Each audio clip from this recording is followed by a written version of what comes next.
Japan यानी उगते सूरज का देश, जो अपनी प्राचीन परंपराओं के साथ आधुनिक जीवन के तालमेल के लिए जाना जाता है।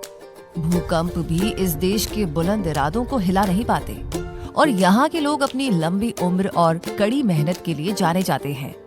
इस देश की टेक्नोलॉजी और एजुकेशन सिस्टम वर्ल्ड क्लास है और सूमो कुश्ती और समुराई हेरिटेज इस देश की पहचान है। यहाँ बुलेट ट्रेन की रफ्तार भी है और ट्रेडिशनल चाय समारोह की फुर्सत भी। और हाँ, यहाँ वर्ल्ड फेमस सुशी का स्वाद भी है तो रोबोट्स की भारी तादाद भी है। ऐसा बहुत कुछ खास है इस देश में जो आपको जरूर जानना चाहिए। इसलिए चलिए हमारे साथ इस खूबसूरत और अनोखे देश की यात्रा पर, जापान की यात्रा पर। जापान ईस्ट एशिया की एक आइलैंड कंट्री है, यानी द्वीप देश। इसे जापान आर्कपेलागो भी कहा जाता है, यानी द्वीप समूह, क्योंकि ये हजारों द्वीपों का एक समूह है। ये द्वीप प्रशांत महासागर में स्थित है और एशिया महाद्वीप के पूर्वी किनारे के पास है। ये द्वीप समूह मुख्य रूप से 4 प्रमुख द्वीपों से बना है: होकाइडो, होन्शु, शिकोकू और क्यूशु। इनके अलावा लगभग 4000 छोटे द्वीप भी जापान के निर्माण में शामिल हैं और ये सभी मिलकर के जापान का क्षेत्रफल 3,77,975 वर्ग किलोमीटर बनाते हैं। ये क्षेत्रफल पृथ्वी के कुल क्षेत्र का 0.2% है। साल 2023 में इस जापानी द्वीप समूह में एक और द्वीप शामिल हो गया है, जो कि दुनिया का सबसे नया द्वीप है और उसका निर्माण समुद्र के अंदर ज्वालामुखी विस्फोट के कारण हुआ है। जापान के उत्तर में स्थित है ओखोत्सु सागर, दक्षिण में पूर्वी चीन सागर है, पश्चिम में जापान सागर और पूर्व में प्रशांत महासागर है। यानी ये देश चारों तरफ से पानी से घिरा हुआ है। जापान के सबसे करीबी पड़ोसी देश रूस, कोरिया और चीन है।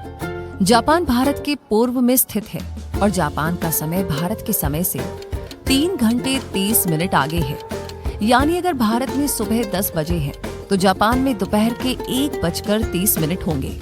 इस देश की करेंसी जापानीज येन है और एक जापानी येन की कीमत भारत के 55 पैसे के बराबर है। जापान में मुख्य रूप से जापानी भाषा बोली जाती है। इसके अलावा यहाँ ओकिनावायन और एनु भाषा भी बोली जाती है। इस देश की साक्षरता दर 99% है, जो वाकई प्रशंसनीय है और इसके पीछे जापान का यूनिक एजुकेशन सिस्टम है, जिसके बारे में हम आगे जान ही लेंगे।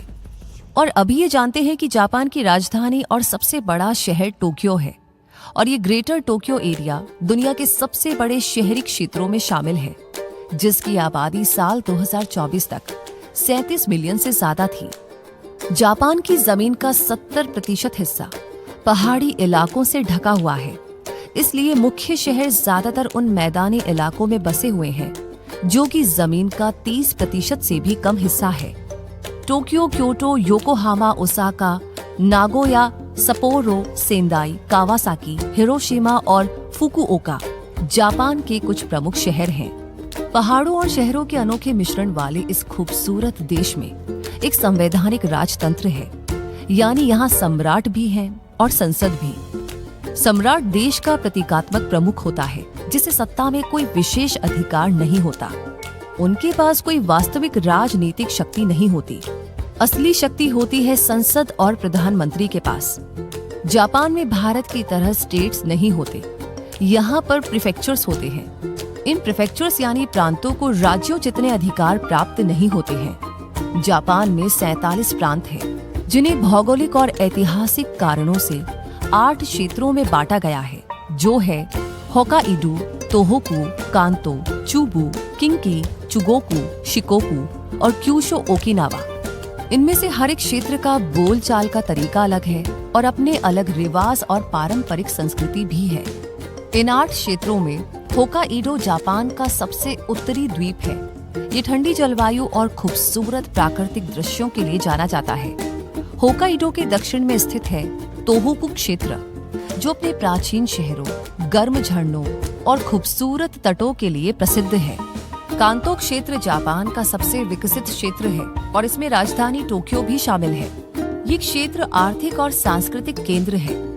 चुबुक क्षेत्र में माउंट फूजी स्थित है और ये क्षेत्र अपने औद्योगिक केंद्रों और पर्यटन स्थलों के लिए जाना जाता है। किन्की क्षेत्र में ओसाका और क्योटो जैसे प्रमुख शहर शामिल हैं। ये क्षेत्र अपनी समृद्ध संस्कृति और इतिहास के लिए प्रसिद्ध है। चुगोकू क्षेत्र में हिरोशिमा और ओकायामा जैसे शहर शामिल हैं। ये क्षेत्र अपनी प्राकृतिक सुंदरता और ऐतिहासिक स्थलों के लिए जाना जाता है। शिकोकू जापान का सबसे छोटा मुख्य द्वीप है। ये क्षेत्र अपने शांत वातावरण और प्राकृतिक सुंदरता के लिए जाना जाता है। और क्यूशु ओकिनावा जापान का सबसे दक्षिणी क्षेत्र है। ये क्षेत्र गर्म जलवायु और समुद्र तटों के लिए प्रसिद्ध है। जापान में 2 प्रमुख धर्म हैं, शिंटो और बौद्ध धर्म। शिंटो जापान का सबसे पुराना धर्म है, जो प्रकृति, आत्माओं और पूर्वजों की पूजा पर आधारित है। इस धर्म के अनुसार पहाड़, नदियों, पेड़ों और पत्थरों जैसी प्राकृतिक चीजों में देवताओं का निवास होता है। इसलिए जापानी लोग प्रकृति का बहुत सम्मान करते हैं। यहाँ बौद्ध धर्म कोरिया के रास्ते आया और यहाँ की संस्कृति में मिलकर के एक नए रूप में ढल गया। जापानी बौद्ध मंदिरों को अक्सर पहाड़ों और जंगलों के बीच बनाया जाता है, जो प्रकृति के साथ एकता और सामंजस्य के बौद्ध सिद्धांत को दर्शाता है।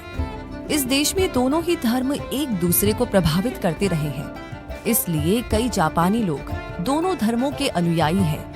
शिंटो और बौद्ध धर्म के अलावा यहाँ ईसाई धर्म भी है और मुस्लिम, हिंदू और अन्य धर्मों के लोग भी यहाँ पर रहते हैं। जापान के झंडे में एक आयत के आकार के सफेद कपड़े के बीच एक लाल रंग का गोला बना होता है।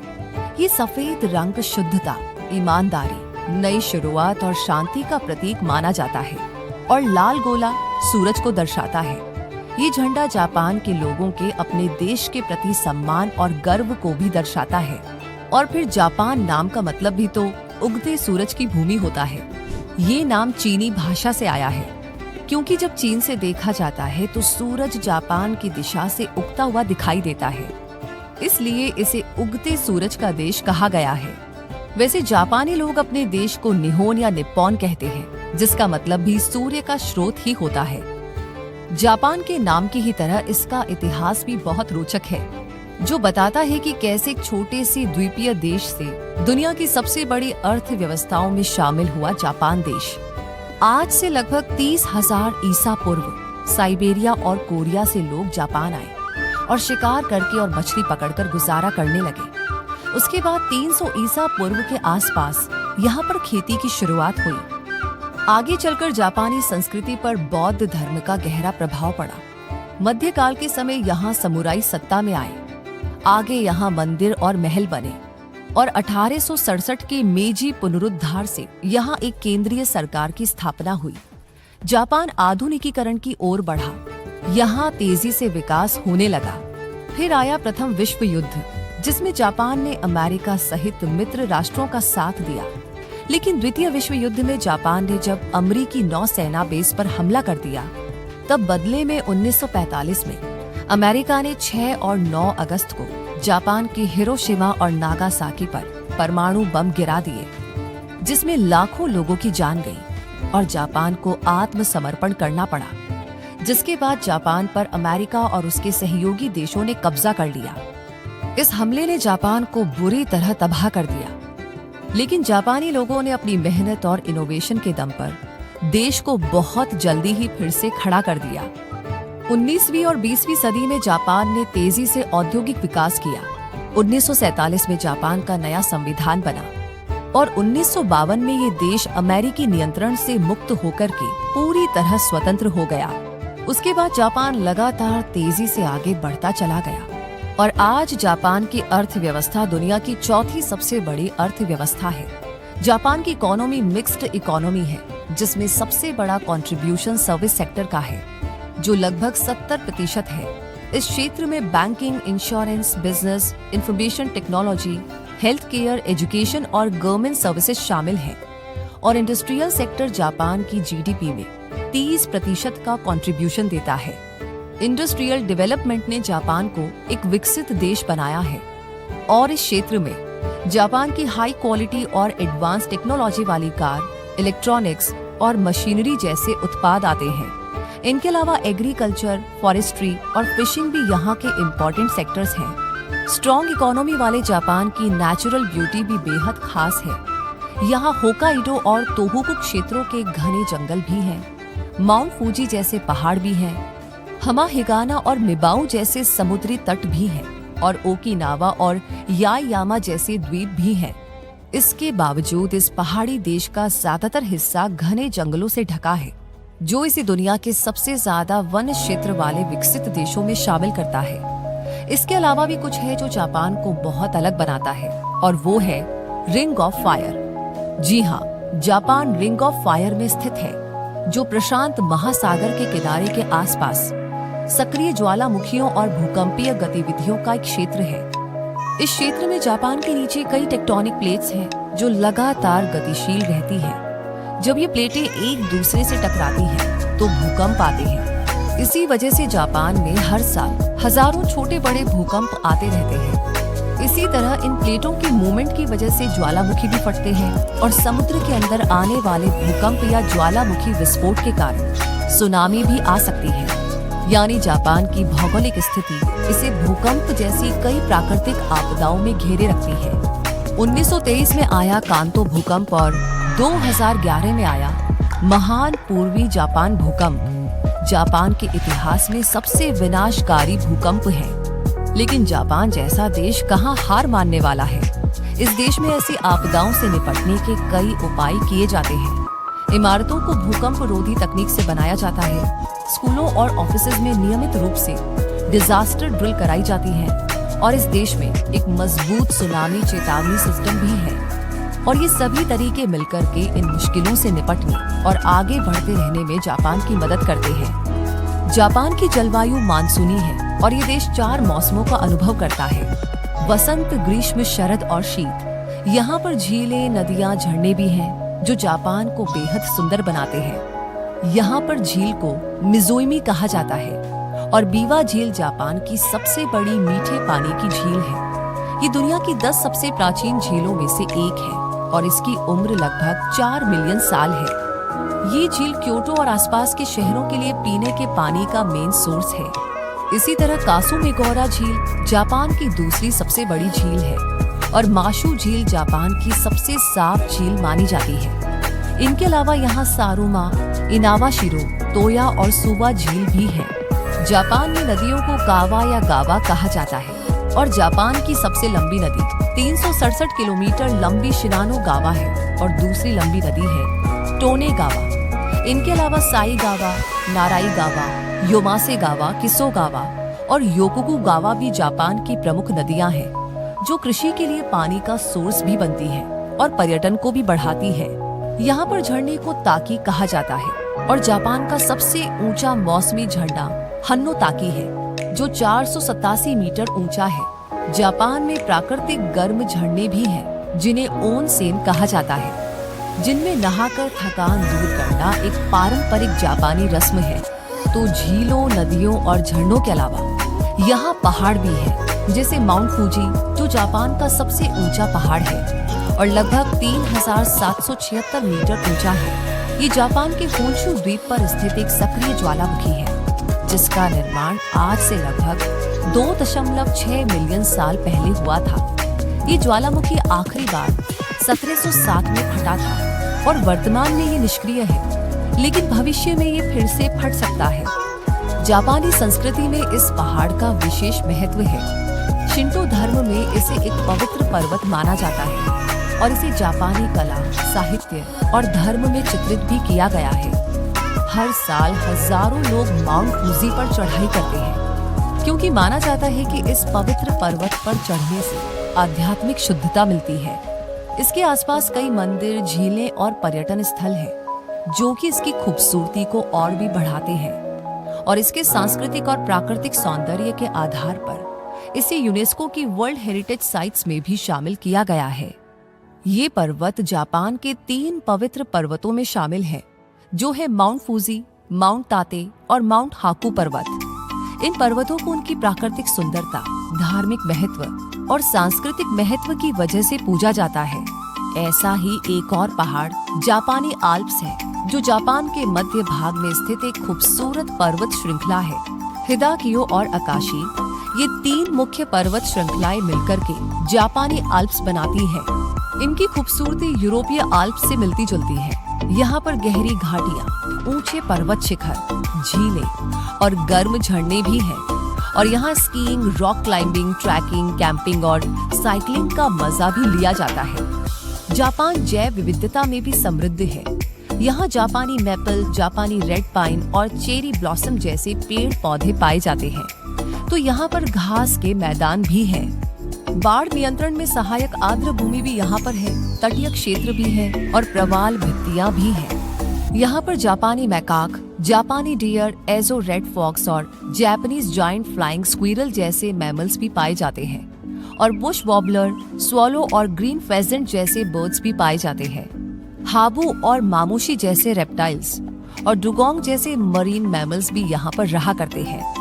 ग्रीन फेजेंट जापान का नेशनल बर्ड है। जापान का नेशनल ट्री चेरी ब्लॉसम या साकुरा है और चेरी ब्लॉसम और क्राइसेंथेमम यानी गुलदाउदी दोनों यहाँ के नेशनल फ्लावर हैं। इस देश की खूबसूरत और अनोखी जैव विविधता को प्रोटेक्ट करने के लिए यहाँ पर नेशनल पार्क्स का एक बड़ा नेटवर्क है, जिनमें हिडाका सानम्याकु एरिमो टोकारी नेशनल पार्क, शिरेटोको नेशनल पार्क, अका नेशनल पार्क और तोवाडा हाची मांटाई जैसे 35 नेशनल पार्क मौजूद हैं।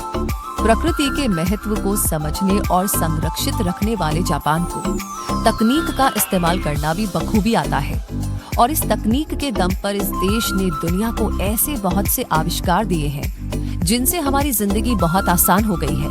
जापानी तकनीक के इस्तेमाल को यहाँ के होटल्स, रेस्टोरेंट्स, हॉस्पिटल्स और फैक्ट्रीज जैसी हर जगह देखा जा सकता है। रोबोट्स के रूप में, जो कि खाना भी परोसते हैं, पेशेंट की केयर भी करते हैं और प्रोडक्ट्स बनाना भी जानते हैं। जापान में रोबोट्स का सबसे ज्यादा इस्तेमाल फैक्ट्रियों और प्रोडक्शन में होता है। ये रोबोट्स चीजें बनाने, जोड़ने और पैक करने में मदद करते हैं। इसके अलावा रोबोट सर्जरी में भी डॉक्टर्स की मदद करते हैं और बुजुर्गों की देखभाल भी करते हैं। जापान के कुछ होटल्स में रोबोट्स कमरे साफ करने, चेक इन और चेकआउट करने का काम करते हैं। तो कुछ रेस्टोरेंट्स में रोबोट्स ऑर्डर लेने, खाना पकाने और सर्व करने का काम भी जानते हैं। सुरक्षा के लिए भी जापान में रोबोट सिक्योरिटी गार्ड्स का इस्तेमाल किया जाता है और अंतरिक्ष मिशन में भी रोबोट्स का इस्तेमाल होता है।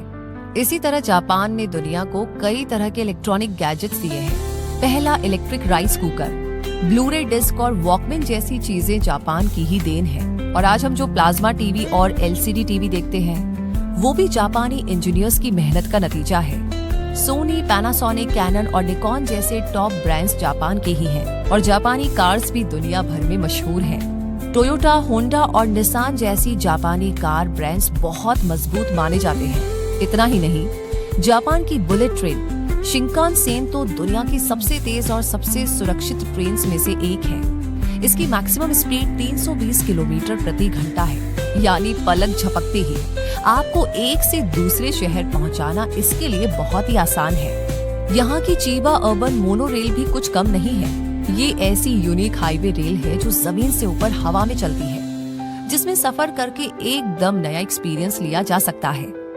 और तो और जापान में बिल्डिंग्स के बीच में से सड़कें निकलती हुई भी देखी जा सकती है।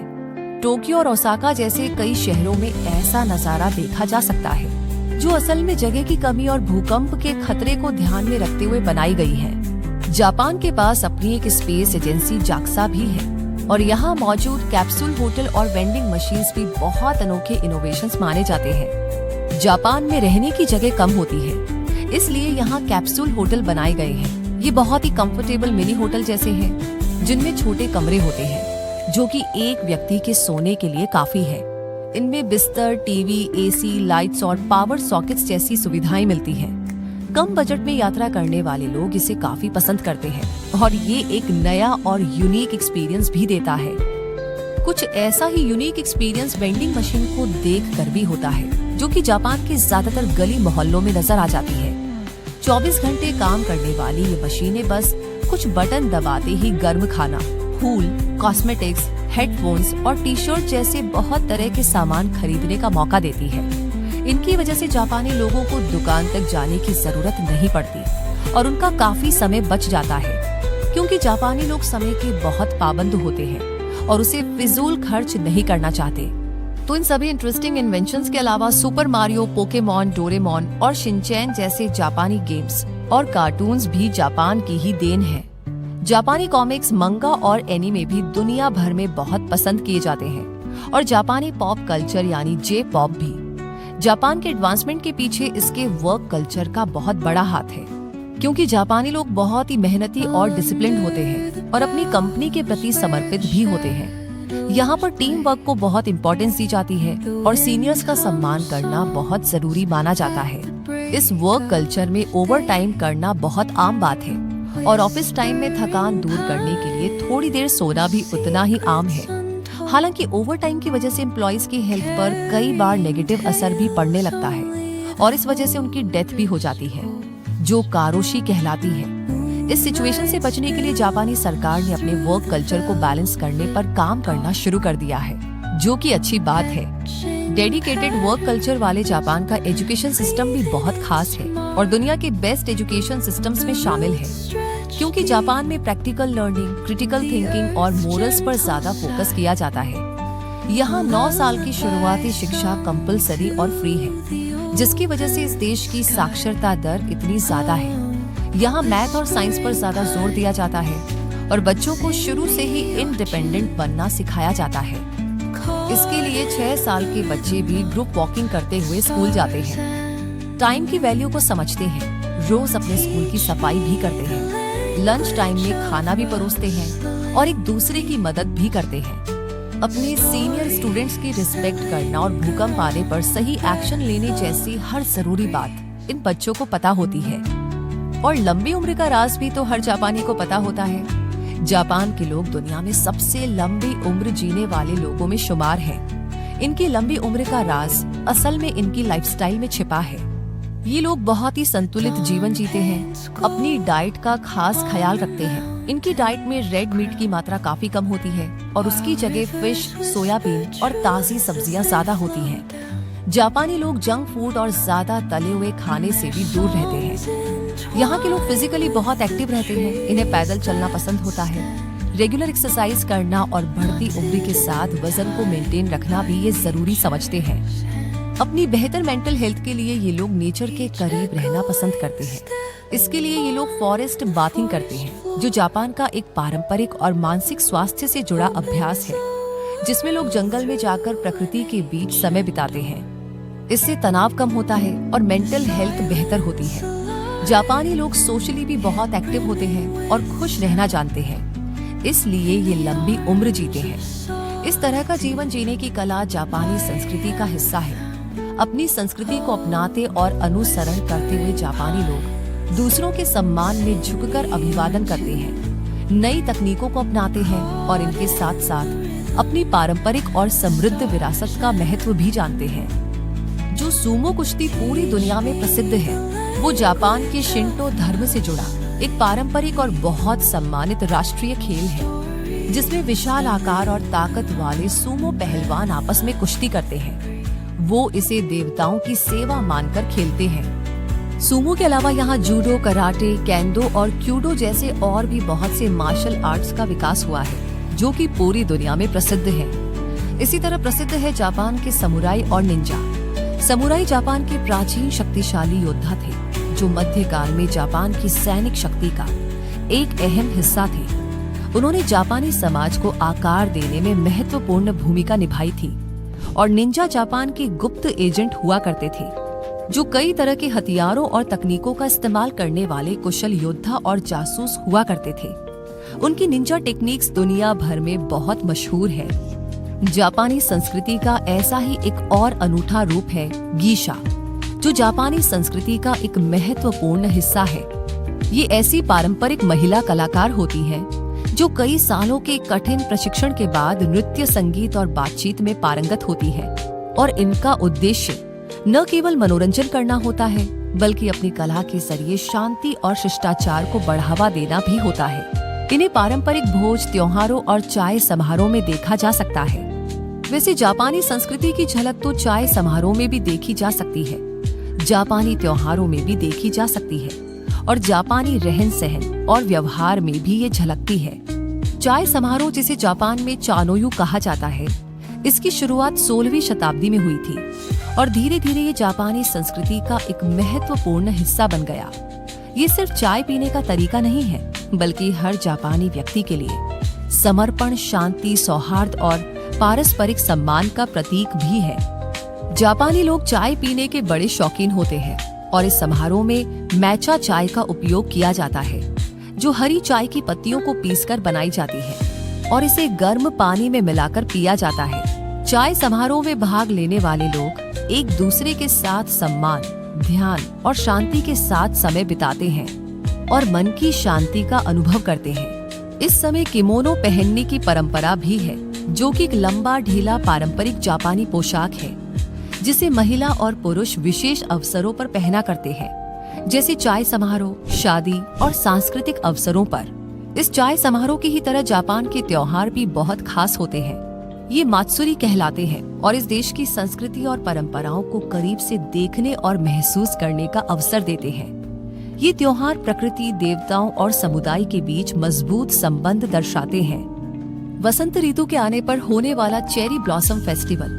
या हनामी बेहद खास है। इस सीजन में चेरी के पेड़ खिलकर के गुलाबी हो जाते हैं और बेहद खूबसूरत नजारा बनाते हैं, जिसे देखकर पूरा देश खुशी से झूम उठता है। टोक्यो का उएनो पार्क इस त्योहार का सबसे फेमस स्पॉट बनता है, जहां हजारों चेरी के पेड़ हैं, जिनके नीचे लोग बैठ करके पिकनिक मनाते हैं और सांस्कृतिक कार्यक्रमों का भरपूर आनंद लेते हैं। ऐसा ही त्योहार गियोन मात्सुरी है। क्योटो में आयोजित होने वाला ये त्योहार अपने भव्य रथों के लिए प्रसिद्ध है। शिकोकू में मनाया जाने वाला आवा ओडोरी त्योहार अपने जोशीले नृत्यों के लिए जाना जाता है। सांजा मात्सुरी और कांदा मात्सुरी टोक्यो के प्रमुख शिंटो त्योहार हैं, जिनमें लोग पारंपरिक कपड़े पहनकर सड़कों पर पोर्टेबल मंदिरों का भव्य जुलूस निकालते हैं। और सापोरो स्नो फेस्टिवल, जो सर्दियों का त्योहार है, उसमें बर्फ की मूर्तियां बनाई जाती हैं, जिन्हें निहारने के अलावा लोग बर्फ में खेलने और स्कीइंग करने का पूरा मजा लेते हैं। ये त्योहार जापानी संस्कृति, परंपरा और प्राकृतिक सौंदर्य को दर्शाते हैं और जापानी लोगों का रहन सहन भी उनके कल्चर की झलक दिखाता है। जापान के पारंपरिक घर लकड़ी के बने होते हैं, क्योंकि लकड़ी के घर भूकंप के झटकों को सहन करने में मजबूत होते हैं। इन घरों में तातामी फर्श होता है, जो बांस से बनी मोटी चटाइयां होती है, जिन्हें लगभग 600 साल पहले से जापानी घरों में इस्तेमाल किया जा रहा है। पारंपरिक जापानी परिवार में 3 या उससे ज्यादा पीढ़ियां एक ही घर में रहती हैं और जापानी लोग साफ सफाई का बहुत ध्यान रखते हैं, इसलिए बाहर के जूते पहनकर घर में नहीं घुसते। जापान में लोग शांति से बात करते हैं और यहाँ जोर से बात करना, चलते फिरते खाना, रेस्टोरेंट्स में खाना छोड़ना, बिना परमिशन लिए किसी की फोटो लेना और ट्रेन की पटरियों पर जाना बैड मैनर्स माने जाते हैं, जबकि अपना खाना शेयर करना यहाँ पर बहुत अच्छा माना जाता है। और नूडल्स खाते समय आवाज करना भी, क्योंकि ऐसी आवाज निकालने का मतलब यहाँ खाने का आनंद लेना माना जाता है। जापान का भोजन हेल्दी होने के साथ टेस्टी भी होता है। इसमें ताजी सब्जियां, मछली और चावल का भरपूर इस्तेमाल होता है। सुशी और रामेन जैसी जापानीज डिश पूरी दुनिया में मशहूर हैं और इनके अलावा टेम्पुरा और सुकीयाकी भी यहाँ की स्पेशल डिशेस हैं। यहाँ पर खाने को चॉपस्टिक से खाया जाता है और इनका यूज जापानी संस्कृति में इतना विशेष है कि चॉपस्टिक्स को अक्सर गिफ्ट के तौर पर भी दिया जाता है। जापानी लोग आमतौर पर जमीन पर बैठकर खाना खाते हैं। सर्दियों में ये कोटाट्सु में खाना खाते हैं, जो कि एक ऐसी गर्म टेबल होती है जिसमें एक गर्म हीटर होता है और इसके ऊपर एक गर्म कंबल होता है। इसके अंदर बैठकर पूरा परिवार खाना खाता है और साथ में समय बिताता है। तो इतनी सारी विशेषताओं वाला ये देश अपने टूरिस्ट स्पॉट्स की वजह से भी देश दुनिया में काफी प्रसिद्ध है। यहाँ एक टूरिस्ट के लिए टेस्टी सुशी का स्वाद और माउंट फूजी का शानदार नजारा तो है ही, साथ ही ऐसी यूनिक जगह भी है जिन्हें Tokyo, Yokohama, Osaka, Kyoto, Hiroshima, Nagasaki, Okinawa और होकाइडो में देखा जा सकता है। जापान की राजधानी टोक्यो एक हलचल से भरा शहर है। जापान का ये सबसे बड़ा शहर अपनी ऊंची इमारतों, नई तकनीक और नाइट लाइफ के लिए प्रसिद्ध है। यहाँ पर आपको टोक्यो स्काई ट्री जैसी आधुनिक इमारतें और सेंसोजी मंदिर जैसी ऐतिहासिक जगह भी देखने को मिलेंगी। इसके अलावा टोक्यो डिज्नी रिजॉर्ट और शिंजुकू गियोन पार्क जैसे स्पॉट्स भी यहाँ पर है। योकोहामा, जो जापान का दूसरा सबसे बड़ा शहर है और अपने आधुनिक आर्किटेक्चर, सुंदर समुद्र तटों और ऐतिहासिक स्थलों के लिए जाना जाता है। ये शहर जापान के सबसे बड़े बंदरगाहों में से एक है और ये कैनल एरिया, मिनाटो मिराई और कुपर्टिनो जैसे प्रमुख स्थानों के लिए जाना जाता है। यहाँ जापान का सबसे पुराना theme park Yokohama Cosmo world भी है और जापान का सबसे पुराना और सबसे बड़ा चाइना टाउन भी है। प्राचीन बौद्ध मंदिर होमोनजी भी यहीं पर है। बात करें ओसाका की, तो ये जापान का तीसरा सबसे बड़ा शहर है। ये अपने जीवंत वातावरण और टेस्टी स्ट्रीट फूड के लिए जाना जाता है। दोतोम्बोरी यहाँ का फेमस टूरिस्ट स्पॉट है, जो कि अपनी रंग बिरंगी नियन लाइट्स के लिए प्रसिद्ध है और यहाँ एक विशाल फेरिस व्हील भी है, जिससे इस शहर का सुंदर नजारा देखा जा सकता है। ओसाका कैसल भी यहाँ का एक टूरिस्ट अट्रैक्शन है। वहीं क्योटो, जो कि जापान की पूर्व राजधानी थी और अपनी समृद्ध संस्कृति और इतिहास के लिए जाना जाने वाला शहर है। यहाँ 2000 से भी ज्यादा मंदिर हैं, जिनमें किंकाकू-जी और कियोमिजू डेरा जैसे मंदिर प्रमुख हैं। क्योटो शहर गीशा संस्कृति का मुख्य केंद्र भी है। हिरोशिमा शहर, जो कि अब शांति और पुनर्निर्माण का प्रतीक है।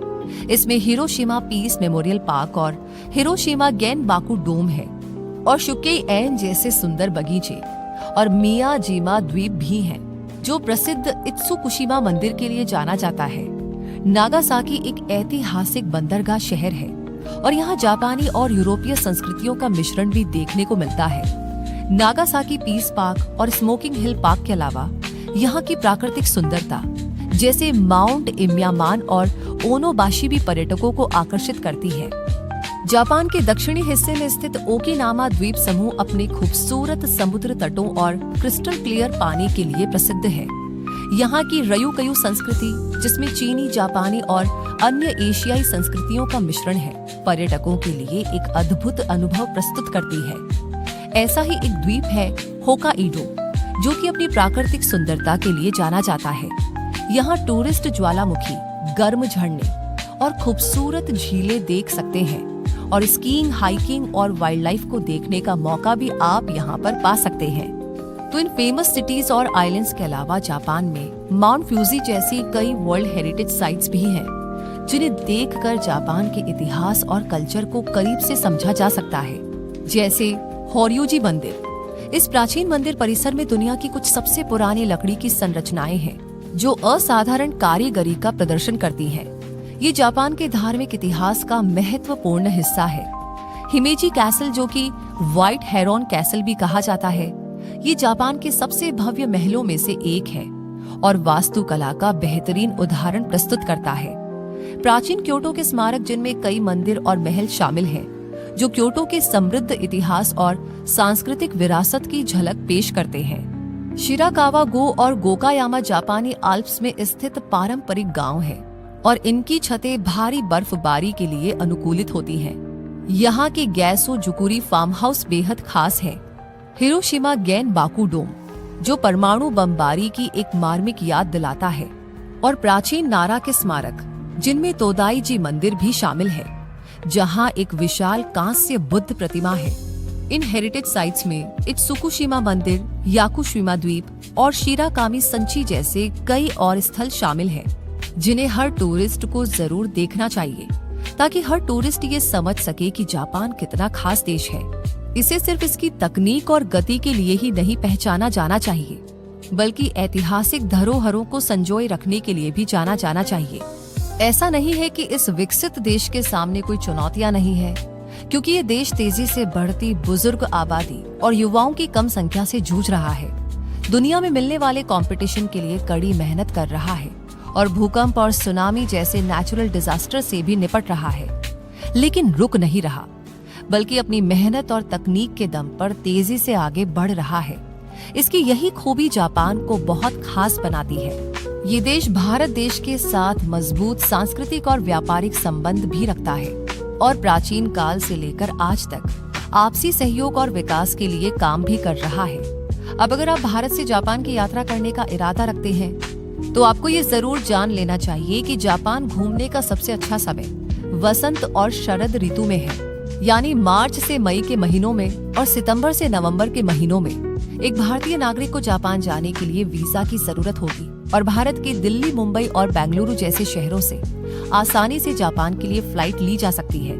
वैसे क्रूज से भी जापान जाया जा सकता है, लेकिन भारत से कोई डायरेक्ट क्रूज सर्विस फिलहाल नहीं है।